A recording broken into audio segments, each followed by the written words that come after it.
Bueno, creo que todos a diario estamos tomando ¿qué? Decisiones, ¿verdad?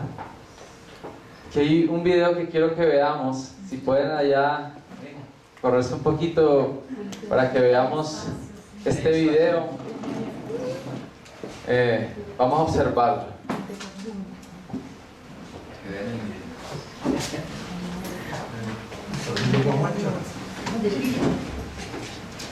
Y una vez lo vean, voy a hacer algunas preguntas.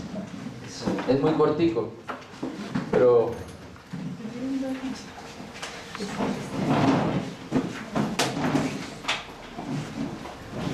que lo puedan ahí observar.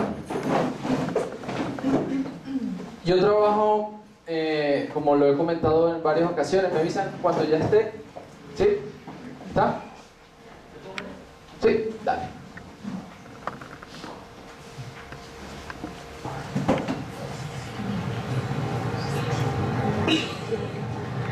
Not bad for a 6.5-month-old sitting on mine.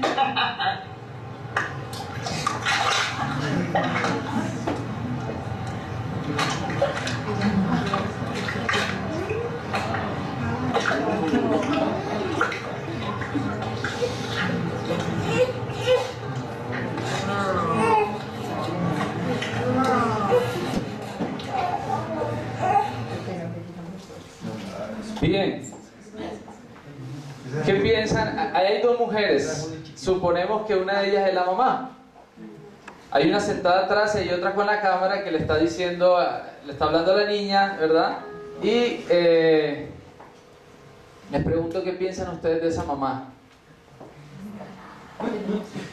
¿Ah? Un poco entretenida. Un poco entretenida. Arriesgada. Ella sabía que iba a ser. Ella sabía que iba a ser el niño. Fíjense que cuando hacía esta pregunta en otra ocasión acerca de qué pensaban de esta mamá, mucha gente dijo como que no, está loca, ¿cómo va a hacer eso? O sea, se ve que la bebé apenas está ni caminando. Y es una locura que una mamá haga eso. Pero quizás esa mamá averiguó que la mejor etapa y edad para que un niño aprenda a nadar es esa. Porque los niños vienen acostumbrados desde el vientre a estar en ese entorno. Y es la etapa, mejor dicho, donde cualquiera puede aprender a nadar. Es interesante. Y les cuento una anécdota mía. Me pasaba muy pequeño, yo aprendí a nadar antes de caminar. Yo no recuerdo cuándo aprendí a nadar. Uno siempre dice, no, yo aprendí a manejar de esta manera y me acuerdo de cuando manejé. Yo no tengo recuerdo de cuándo comencé a nadar. Y no fue por mi mamá, porque si fuera por mi mamá, yo creo que hasta ahorita estaría aprendiendo a nadar. Era ahogado, Juli. Yo creo que si hubiera sido por mi mamá, siendo costeño aún, estaría como que en la práctica de aprender. Pero un tío mío sabía esto y me cogía todos los días en la piscina, decía, me cuenta mi mamá, y me ponía a dar chapuzones y me soltaba en la piscina, y mi mamá se preocupaba, pero veía que yo salía y como podía, comenzaba a nadar como un perrito. Nadaba antes de caminar, gateaba. Y cuando comencé a caminar y a dar pasos, yo caminaba en la piscina, mis abuelos administraban un hotel, y yo caminaba por esa piscina, por el borde, y la gente, ¡ay! ¿Dónde está la mamá del niño? Mira, el niño se va a caer, y la gente se preocupaba. Y mi mamá, tranquila, decía, no, tranquilo, mire lo que hace. Y que yo cogía y ¡plum!, me tiraba, me metía en el agua y volvía a salir, así como un perrito, y nadaba. Y esa es la historia de cómo aprendí a nadar. No recuerdo cómo fue. Por ahí vi un video, pero no estaba tan pequeño. Y yo pensaba en esto precisamente con las decisiones. Como hijos de Dios muchas veces estamos esperando que Dios nos diga exactamente qué cosas hacer y muchas veces qué cosas no hacer. Pero pensando en un Padre terrenal, y el mismo Señor lo dice, y Él se está siempre comparando con un Padre terrenal. Dice, si un Padre terrenal que es malo, ¿verdad? Si su hijo le pide pan, no le va a dar una piedra. Y el Señor dice, y si eso hace un Padre terrenal, ¿cuánto más vuestro Padre qué? Celestial. Entonces, el Señor me hablaba muy fuerte con esto. En una ocasión, cuando yo estaba en toma de decisiones, yo le dije, Señor, dime cuál es el paso a seguir. Y miren cómo Dios me dijo, ¿tú piensas que decirte qué vas a hacer en este momento es fe? ¿No piensas que es incredulidad? Que yo te tenga que decir qué tienes que hacer, porque ya tú sabes qué tienes que hacer. Así me dijo el Señor. Y este video refleja eso. Refleja una madre que para algunos quizás en su cosmovisión van a decir, no, es irresponsable, ¿cómo va a hacer eso con un niño tan pequeño? Pero es una mamá que sabe que va a aprender a nadar y que está enfrentándolo a un mundo donde ese bebé necesita nadar, quizás porque algún día la mamá quizás no va a estar allí cuando él se caiga a la piscina. Vi otro video en YouTube donde el perrito en una casa sale y deja la puerta medio abierta y el niño también, que apenas está caminando, se sale y comienza a caminar, acercándose a la piscina, y todo fue grabado por una cámara que tenían de seguridad en su piscina. Y el niño comienza a caminar y con un juguete comienza a caminar y el juguete se le cae a la piscina y este niño por tratar de agarrarse se cae. En esta ocasión ese niño hace exactamente lo mismo. Como puede, hacer así y comienza a llorar y a llorar y a llorar, y por eso los papás se dan cuenta que el niño se cayó a la piscina.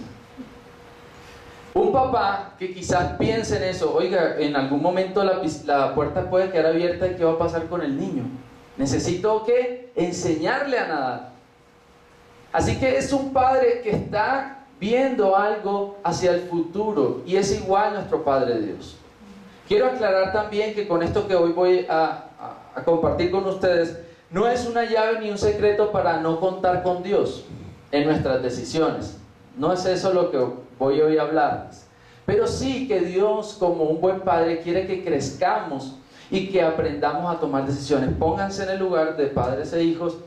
Un papá quiere enseñarle a sus hijos y le da principios y moralidad. ¿Para qué? Para que cuando él crezca pueda tomar por sí mismo decisiones. En una ocasión había una pareja diciendo, mi amor, pero yo no creo que debemos dejar al niño ir solo porque qué tal que se pierda. Mi amorcito, pero el niño tiene 40 años.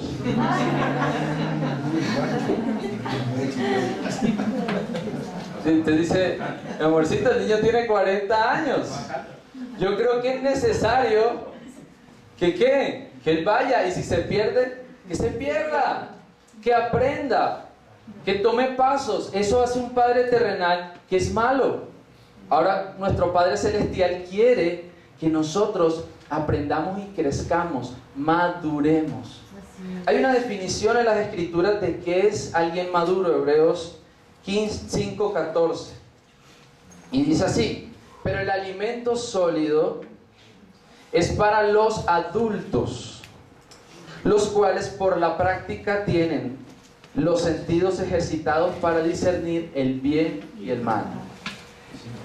Alguien maduro, entonces, es alguien que no tiene edad, no dice la Biblia. El hombre maduro es aquel que tiene desde tal edad. No, la Biblia no dice eso. La Biblia dice que el hombre maduro es aquel que tiene desarrollado el discernimiento del bien y del mal. Ese es alguien maduro.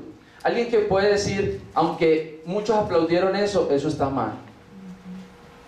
Alguien maduro es alguien que puede decir, todos señalaron a esa persona, pero lo que él hizo estuvo bien. Ese es alguien maduro. Tiene una visión de la vida madura, clara. Eso es lo que nos define en la Biblia como madurez. Entonces, Dios, ¿qué quiere como un buen padre? Que nos ejercitemos, que crezcamos en el discernimiento del bien y del mal. ¿Para qué? Para que tomemos decisiones.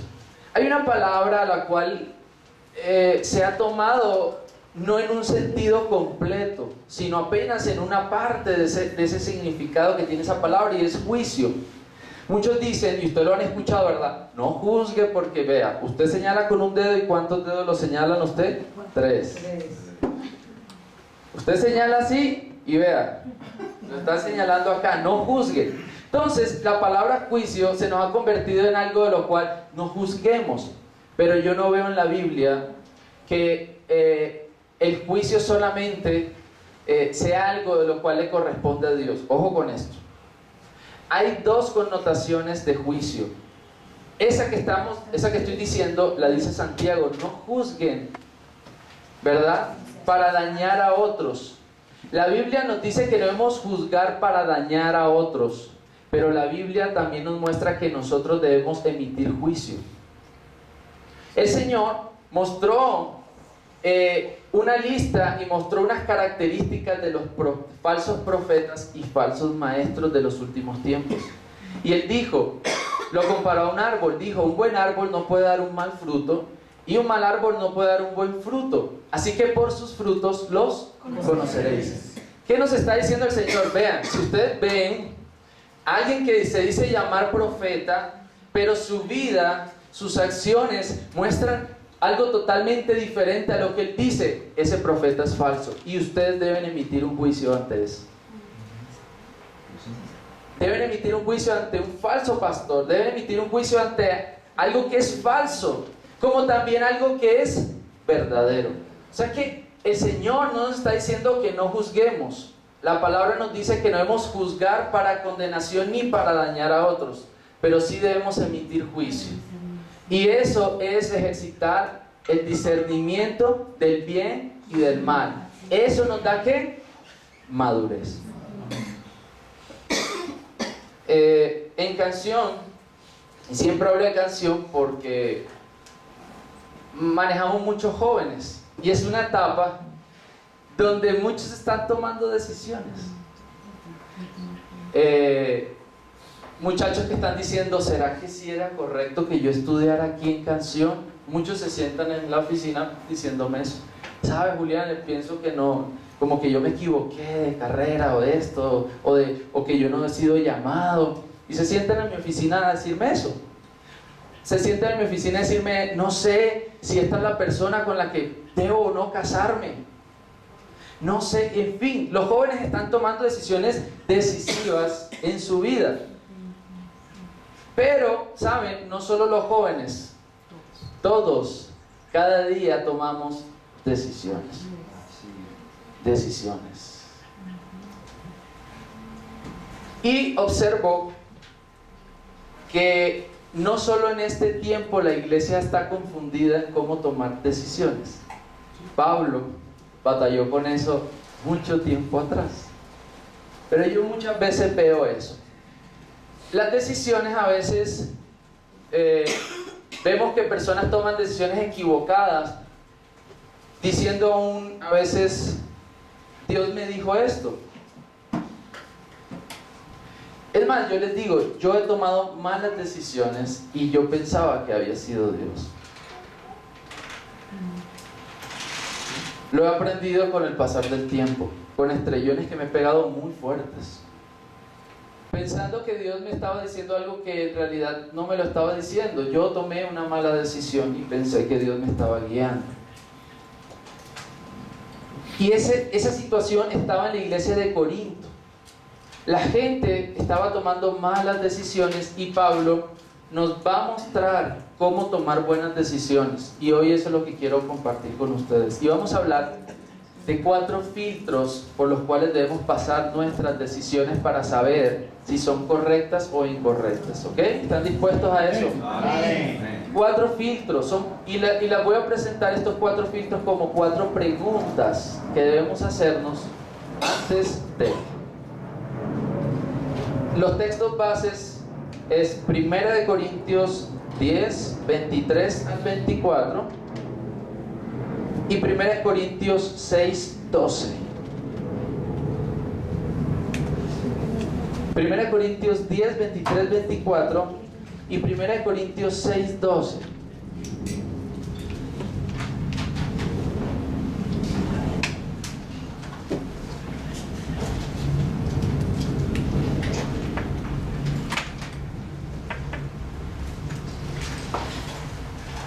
Vamos a leerlos.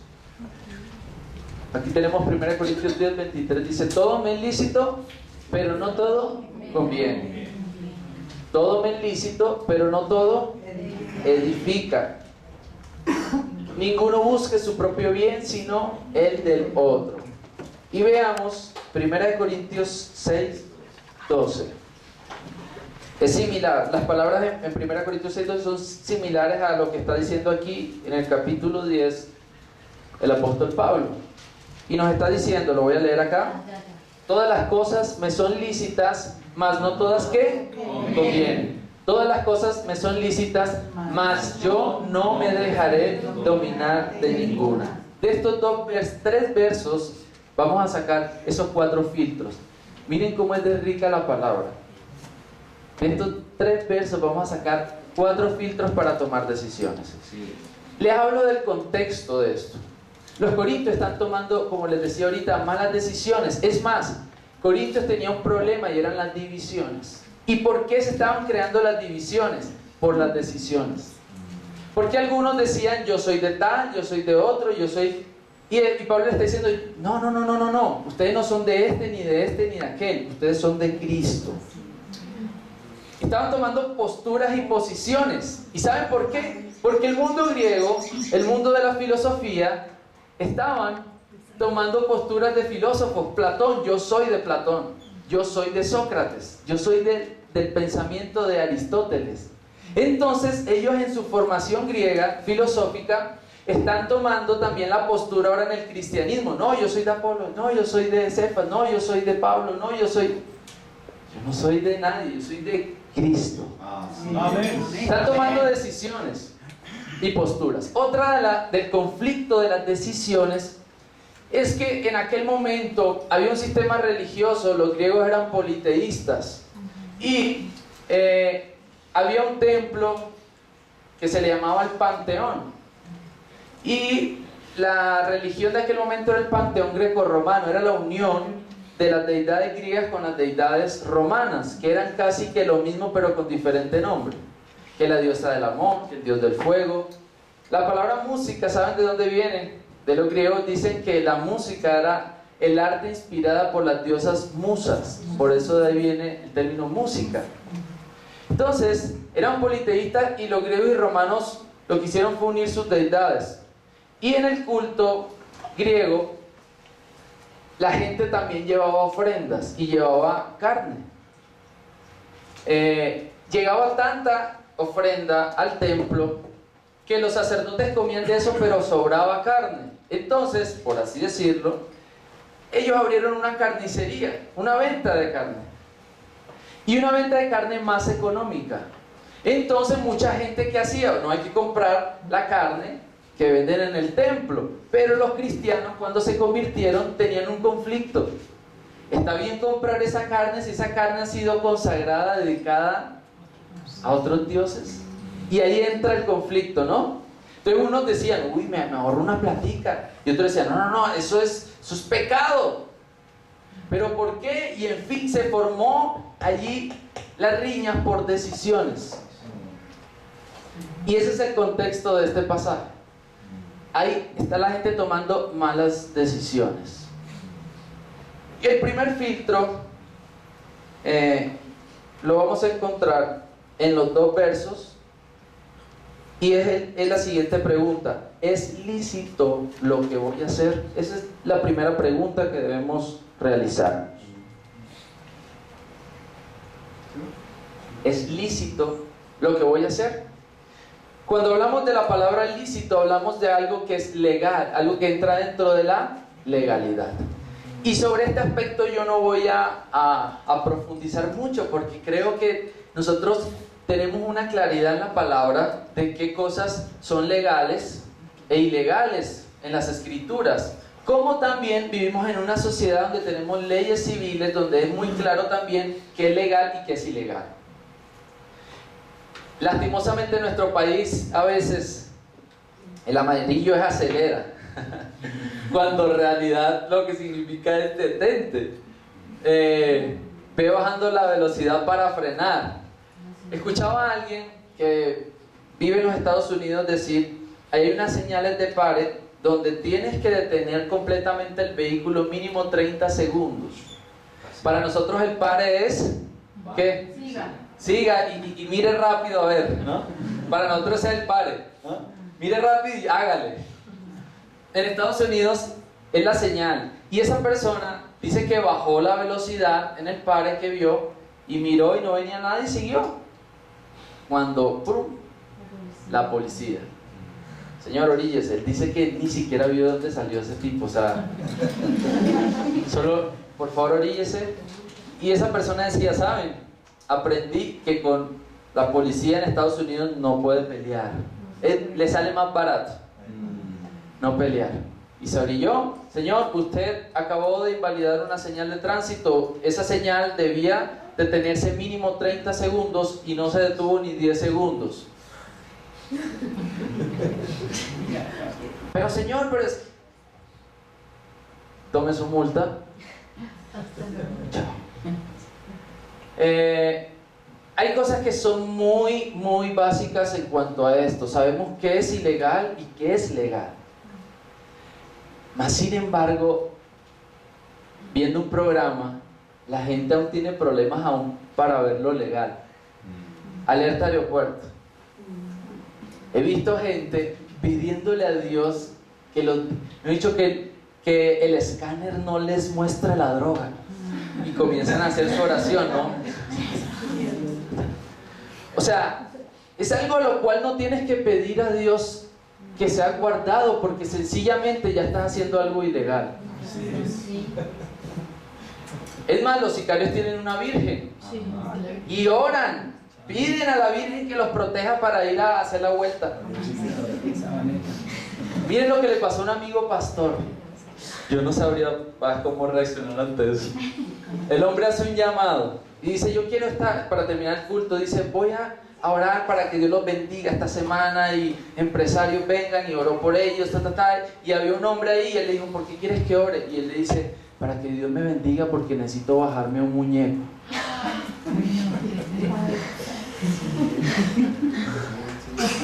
¿Qué hace uno ahí? Y él dice que trató de ser muy sutil en la oración y desviar la oración. Pero, o sea, es impactante y uno podría decir, sería molestando. No, era en verdad. Hay gente que le pide a Dios para que, no sé, alguna tramoya, como decimos en la costa, les salga bien. Señor, en esta ayúdame, que no se den cuenta, ¿sí? Que esto pase desapercibido. Estamos muy claros en lo que es legal y lo que es ilegal. Yo a veces escucho testimonios que son antitestimonios. Celebramos a veces porque traemos cosas y no pagamos impuestos. Eso no es un testimonio, es un antitestimonio. Porque hay una legalidad. A veces buscamos el quiebre al Estado para no hacer cosas. Sabemos muy claramente qué tenemos que hacer. No, pero es que ya esos políticos se llenan de plata y nos roban. Es que cuando uno paga impuestos no lo estás pagando para el gobierno, simplemente lo hacemos para Dios. Como aquí traemos nuestros diezmos y ofrendas, lo hacemos para Dios. Así que no voy a hablar más de esto, creo que es claro, ¿verdad? La primera pregunta es, ¿lícito lo que voy a hacer? Y hay una frasecita de este verso que se ha malinterpretado. La versión Reina Valera, y aquí yo les doy un principio de hermenéutica, nunca lean una sola versión de Biblia, lean varias versiones. La Reina Valera, mire lo que dice y mire cómo se puede prestar esto para una mala interpretación. Dice, todas las cosas me son lícitas, pero no todas me convienen. La expresión todas las cosas me son lícitas nos podría dejar ver que todo lo que yo haga está dentro de la ¿qué? Legalidad. Pero eso es falso. No todo lo que yo haga o quiera hacer está dentro de lo legal. Vean qué dice otra versión. Dios habla hoy. Dice, se dice, yo soy libre de hacer lo que quiera.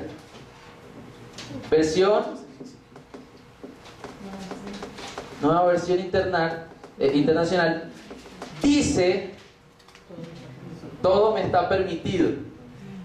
O sea que Pablo no está diciendo todas las cosas me son lícitas. Pablo está citando un ¿qué? Un dicho popular.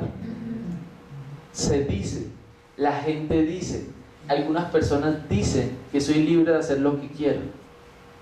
No lo está diciendo la palabra, ¿ok? Porque yo ya he escuchado enseñanzas por ahí que la palabra dice que todo me es lícito. No. Es un dicho popular. Él está diciendo a los griegos convertidos, o sea, en su popularidad se dice que ustedes pueden hacer lo que quieran, pero no es lo que Pablo está diciendo. Interesante, ¿verdad? Segundo filtro. Segunda pregunta.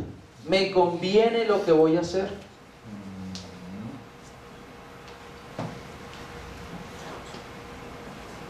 ¿Me conviene lo que voy a hacer?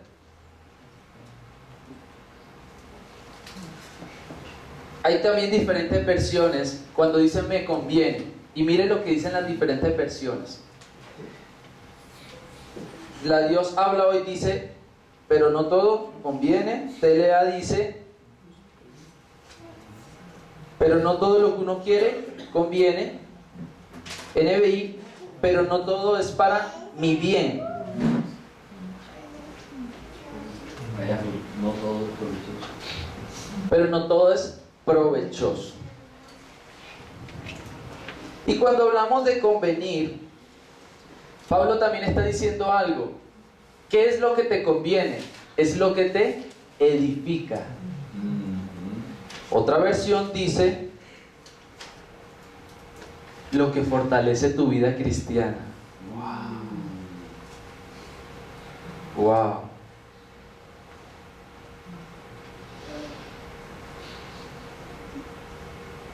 Entonces, lo que te edifica tiene que ver con lo que fortalece tu vida cristiana, lo que te hace crecer.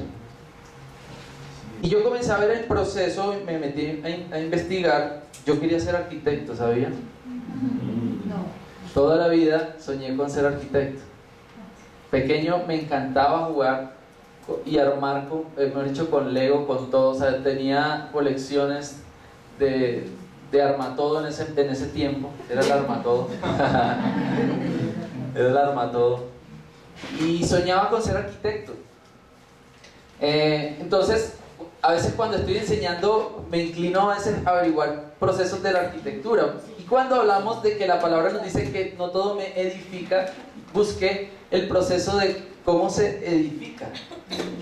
Y básicamente pueden ser más o menos, no sé, hay 15 puntos de los cuales la arquitectura ha tomado como base para la edificación. Y mira el proceso para edificar. Lo primero son los cierres perimetrales. ¿Saben qué son los cierres perimetrales? Son cercar, muchas veces lo vemos con un plástico verde o con unas láminas que cierran dónde exactamente es el área de construcción. Vean esto. Para tú edificar necesitas cercar tu vida. Necesitas poner límites a tu vida. Y en esos límites saber qué personas entran y qué personas no entran. Porque en una edificación se cierra, no es para que cualquiera pueda entrar. Tú tienes que saber quién va a entrar. Es más, qué arquitecto vas a dejar entrar allí, qué ingeniero civil, qué obreros, qué personal va a entrar a edificar. Así que necesitamos cercar nuestra vida, nuestros matrimonios, nuestras familias, Sí, señor. con relaciones, amistades, propuestas, etc. Tú tienes que aprender a cercar, a poner límites para edificar. Amén. Otro aspecto del proceso son las instalaciones de faenas, que son como esos, ¿cómo se llaman esas estructuras que, no remolques, donde arman oficinas ahora? Containers. Entonces los contenedores ahí los meten y ahí hacen las oficinas. Eso también lo involucra en el proceso.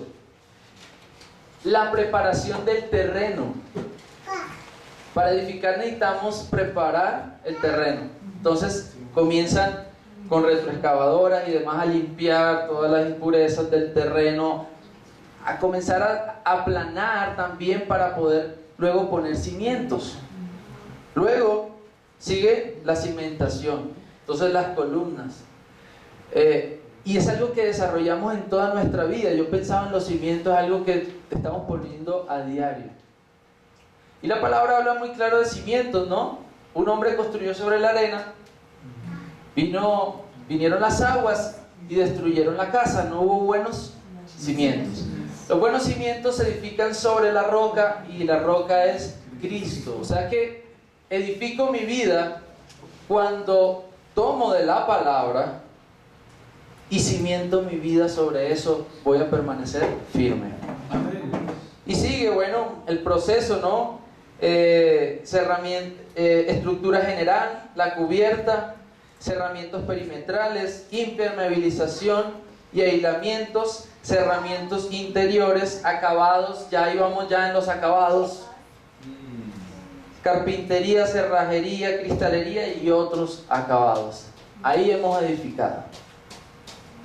Entonces yo veía en este principio humano, en la construcción, que así nuestra vida también tiene que ser. Necesitamos tener parámetros, saber hasta dónde son nuestras capacidades, nuestras limitaciones, saber hasta dónde puedo ir y hasta dónde no puedo ir, saber hasta dónde puedo aún gastar y hasta dónde no puedo gastar, hasta dónde puedo darme un lujo y hasta dónde no puedo darme un lujo. Eso me está diciendo la palabra, que es lo que me conviene, todo lo que te edifique.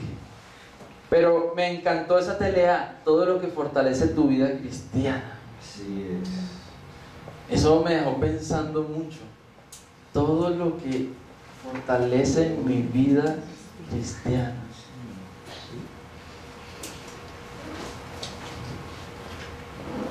Y en este punto, cuando hablamos de lo que nos edifica, estamos hablando de las cosas lícitas, ojo. Y aquí era donde la iglesia de Corintios tenía problemas en tomar decisiones en las ilícitas. En las lícitas, perdón. Tenían confusión dentro de lo lícito. Vivimos en un mundo postmoderno donde es la era donde más distracciones posibles tenemos. Yo me acuerdo en mi época, imagínense,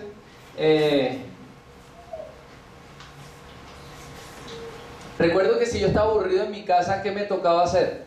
O me ponía a armar, jugar con ciertas cosas, o me tocaba salir a la calle y buscar amigos para hacer algo. Allá donde el Fabi. Allá llegaba yo y decía: papi, llegó Semillita. Decía la mamá de Fabi. Me decían así, Semillita, porque mi papá tenía un negocio que se llamaba Semilla de Mostaza. Entonces me decían Semillita. Papi, llegó Semillita. Entonces, ¿qué estás haciendo? No, nada, jugamos fútbol. Bueno, vamos. Recuerdo que esa era la época que para uno distraerse tocaba salir, buscar amigos. Era a veces difícil encontrar qué hacer. Hoy en día, fíjense, no tenemos ni necesidad de salir de la casa. Solamente con prender el computador hay 1000 opciones de entretenimiento. Es la generación, estamos viviendo la generación con más distracciones que ninguna otra. En su momento, recuerdo también, no sé si Fabi se acuerda, en el entorno en que crecimos nos dijeron que el televisor era el cajón del diablo. El televisor es el cajón del diablo, el televisor eso es del diablo, la televisión es del diablo. Y eso fue lo que nos dijeron, nos enseñaron. En esa corriente pentecostal en la que crecimos, nos dijeron que el televisor era el cajón del diablo y no debíamos ver televisión. Pero ha pasado el tiempo y hemos visto que la televisión es una gran herramienta, ¿o no? Hay canales donde edifican, ¿verdad? Hay programas también en emisoras que edifican. No todos los programas radiales y no todos los programas televisivos son vanos y malos y no edifican. Hay programas muy buenos. Yo, por ejemplo, ¿saben qué es lo que más veo en televisión? Me encanta ver Discovery, me encanta ver Nat Geo, ver historia, y eso me edifica, yo siento. Aprendo historia mientras veo televisión. Sí. Pero si te pones quizás a ver pura novela y más colombianas, Mexicana. estamos mexicanas, Yo una de las quiero. a veces, pues nos van a plantear ciertas cosas para nuestra vida, que ahí es donde tú tienes que preguntarte. Si toda novela, y no puede faltar novela, que se respete la infidelidad, pues comienza a llegar a tu mente la infidelidad. Novela colombiana o la que sea, que se respete, tiene que haber pelea. O sea, uno se duerme donde no haya el grito, ¿no? Es que tú fuiste la que... Y eso nos despierta. Edifica nuestra vida. Entonces, es crear filtros. La televisión no es mala, es lícita, pero habrá cosas de las cuales tú tienes que decir, esto no me edifica, por lo tanto, ¿esto qué? Es ilícito. Si no me conviene, oigan esto, es ilícito. ¿Ya se dan cuenta el discernimiento entre el bien y el mal? Esto me edifica, entonces es lícito. Este programa me edifica, es lícito. Este programa no me edifica, no es lícito. Vamos viendo entonces. Películas aún, a veces el cine. Yo recuerdo que me he salido de películas donde digo, no, esto ya está muy pesado. Chao. Me he salido de películas en verdad, donde ya uno dice, no, esto ya se salió de lo que me conviene y me edifica. Hay un tercer filtro, y aquí vamos más profundo. Prepárense. ¿Me domina lo que voy a hacer? ¿Me domina? Pablo dice, mas no me dejaré dominar por ninguna. ¿Me domina? ¡Wow!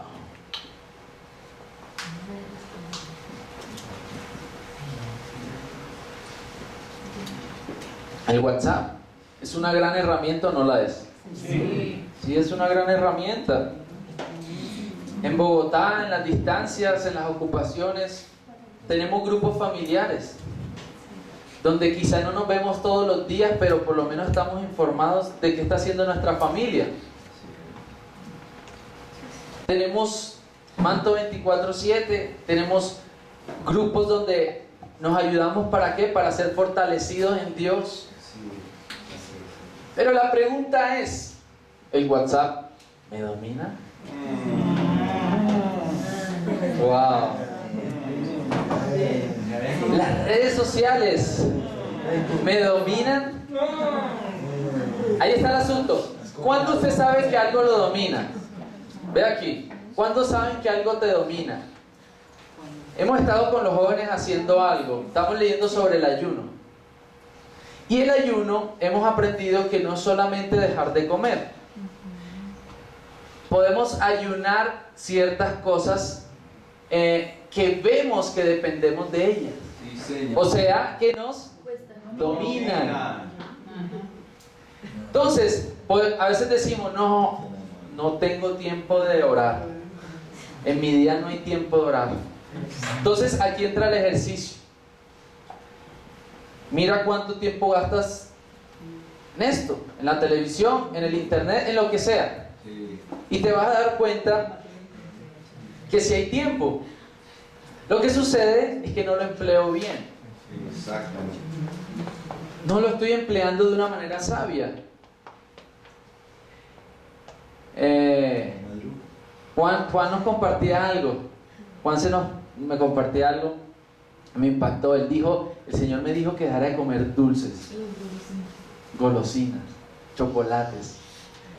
Y comenzó a darse cuenta, el Señor le dijo eso, y comenzó a darse cuenta que si él no comía chocolate, exacto, se ponía de mal humor durante el día y como que, oiga, no me siento bien.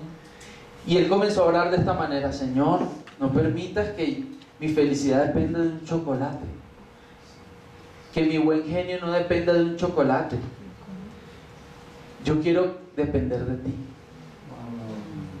Yo quiero que tú seas quien me dé la alegría.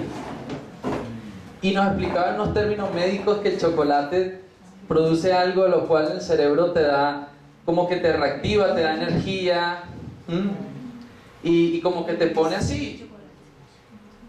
Ese fue el caso para él, ¿no?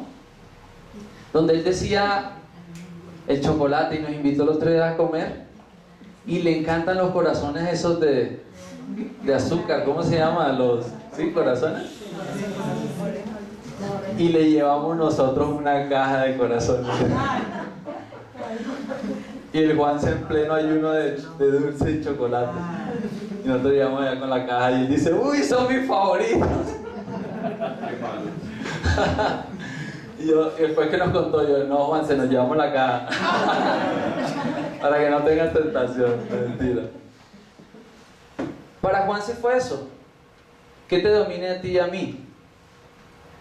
Yo he comenzado a darme cuenta que cosas me dominan.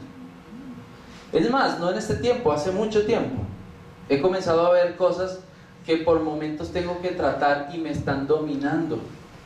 ¿Y saben qué es la palabra dominio? Es darle autoridad a algo para que te controle. Wow, eso significa dominio. Darle autoridad a algo para que te controle. Y es lo que pasa con los drogadictos. Y todo pecado funciona igual que la drogadicción. El drogadicto, si pasa el primer mes limpio, su proceso va a comenzar a facilitarse. Pero la mayor angustia de un drogadicto es el primer mes. Mientras no consume, se ponen ansiosos. No, me voy a volar. Y muchos se vuelan. No puedo, necesito la droga. Si logra pasar un mes, porque se habla que de 21 días se crean nuevos hábitos, su proceso comienza por buen camino. Pero así es igual cualquier cosa como una droga. Todo lo que nos domina es una droga. Así lo tenemos que ver, por más lícito que sea. Porque es que no es pecado las redes sociales, no es pecado el WhatsApp, no es pecado. El pecado se vuelve algo lícito que te domina, se convierte en algo ilícito. Bien, todo lo lícito que te domina se vuelve ilícito. Y si esas tres ya no llevan apaleado, déjenme decirle que la cuarta nos va a rematar. Bendice a los demás lo que voy a hacer. Bendice a los demás lo que voy a hacer. En Corintios 10, 23, del 24, dice que no debemos pensar en nosotros mismos. El 10:24. Ninguno ¿qué? Su propio bien, sino el del otro. Eso significa que, esto que yo voy a hacer, bendice a los demás. Y aquí fue el conflicto de la comida. Y Pablo tiene que decir, y miren lo que Pablo dice respecto a los ídolos, ¿no? Porque era comida consagrada a los ídolos. Y Pablo entonces dice: ¿qué es un ídolo? Le pregunta a ellos. Nada. ¿Por qué? Pues, ¿qué es un ídolo? En realidad es algo que no existe. Pues que puede ser una imagen, puede ser lo que sea, pero no existe. ¿Qué es un ídolo? Nada. Entonces Pablo decía: pues si no es nada, coman, porque no hay problema. La comida consagrada a un ídolo, no piensen que porque es consagrada a un ídolo ustedes van a afectarse de eso, porque no existe otro ídolo, es Dios solamente. O sea que eso es un ídolo, es algo ficticio. O sea que coman. Es más, les dice: por motivo de conciencia no pregunten, cómanlo. ¿Por qué? Porque si ustedes se enteran que es consagrado al ídolo, entonces dicen: no pregunte, coma. De hecho, ore y coma. Sí, Pablo está diciendo eso. Pero había gente, y aquí viene este asunto, había gente que por sus prácticas anteriores de la religión griega, para ellos era un martirio comerse esa carne porque ellos practicaban ese culto. Entonces, para alguien que no practicaba el culto a comer esa carne no tenía problema, pero quien practicaba el culto, ese sí tenía el problema de la conciencia. O sea, yo me siento sirviendo a ese Dios. Entonces Pablo dice, si te afecta la conciencia, no lo comas, porque es pecado. Si para tu conciencia esto es terrible, no lo comas porque es pecado para ti. Les cuento una anécdota en un matrimonio. Me senté, era un matrimonio cristiano, y una pareja de casados me hace una pregunta, y yo sé por dónde va la pregunta. Oye, Juli, ¿tú qué piensas de que en una boda cristiana se dé licor? Me lo dice así en ese tono. Ya sabía por dónde iba. Entonces yo dije, ¿a qué clase de licor te refieres? No, pues todo lo que contiene licor. Un vino, un vino contiene licor. Una champaña contiene licor. Y yo, ok. ¿Y te refieres específicamente a qué? ¿A un brindis? Sí, es que claro, hasta un brindis se toma licor. Y ¿tú qué piensas? Entonces yo le solté mi argumento. Comenzó a discutirme y a discutirme y a discutirme, y yo paré y le dije, ok, vamos a hacer una cosa, cuéntame de ti, de tu vida. Llegamos al punto que él era alcohólico y que le había hecho una promesa a Dios de nunca más tomar una gota de licor. Cuando llegamos a ese punto le dije, ok, llegamos a un buen veredicto. Ahora te hablo de mí. En mi vida me he emborrachado. Aborrezco el licor. Yo no entiendo cómo nos puede gustar el licor a los seres humanos, porque a mí me parece horrible. ¿Por qué nunca lo he tomado? No tengo gota de licor en mi sangre. Fui a Argentina y nos recibieron con papa frita y cerveza, porque allá culturalmente se toma cerveza con la carne. Y yo ya me estaba emborrachando con un vasito de cerveza que me sirvieron porque no tengo licor en mi sangre. Y yo, ¡uy! Y se comenzaron a reír, ¿no? Entonces yo le dije a esta persona, a mí el licor es algo que no me domina. Y en culturas el vino se usa para digestión. Argentina, Chile, se toma buen vino. Es más, el Señor Jesús tomaba vino. Sí, en la cultura hebrea se tomaba vino. Entonces yo le dije, mira, a mí no me controla que si yo me tomo una copa de champaña por un brindis, a mí no me va a llevar esto a que, uy, sirvan otra ronda, otro brindis, ¿sí? Para mí no es un problema. O sea que para mí tomarme una copa de vino o de champaña no es ilícito, pero para ti sí. Tú no puedes. ¿Y por qué? Por tu pasado. Tú no puedes, y por tu conciencia no puedes tomar una gota. Entonces yo entendí eso y no me tomé la copa de vino y la dejé. ¿Por qué? Para que no sea ocasión para que él caiga.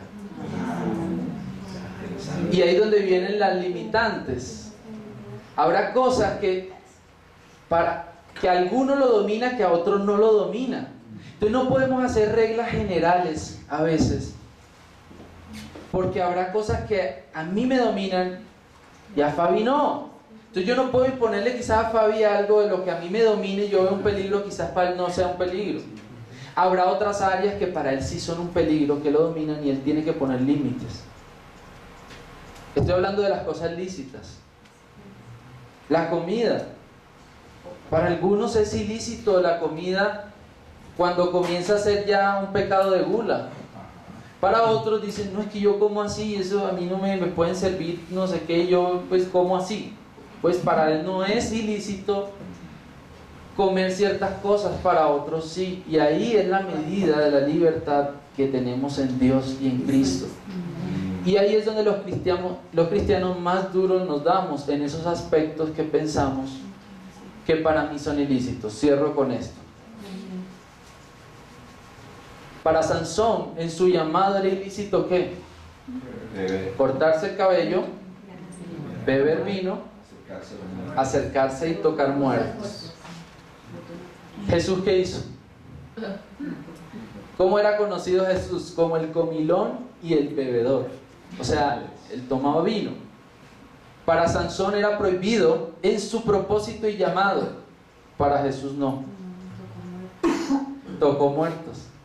El propósito de Sansón era diferente al de Jesús.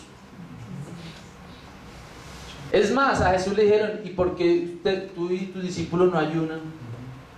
Y Jesús dijo, porque cuando el novio está está en medio de su iglesia, hay que celebrar. Y el ayuno es para esperar al novio. Pero cuando está aquí, en medio de ustedes, hay que celebrar. Amén. Brindemos. Entonces, iglesia, necesitamos aprender a discernir entre el bien y el mal. Eso es madurez. Amén. Amén. Dale ese aplauso al Señor. Todas estas preguntas resumen el concepto de glorificar a Dios, porque en Él fueron creadas todas las cosas, tanto en los cielos como en la tierra, visibles e invisibles, ya sean tronos o dominios, o poderes o autoridades. Todo ha sido creado por medio de Él y para Él. Tanto el que come como el que ayuna lo debe hacer para la gloria de Dios. Y no el que ayuna decir, yo doy más gloria a Dios que tú. No, aún el que come lo hace para glorificar. El que ora, háganlo para gloria del Señor. ¿Okay? El que predica, hágalo para la gloria del Señor. Cuando hagan cualquier cosa, háganlo para la gloria de Él.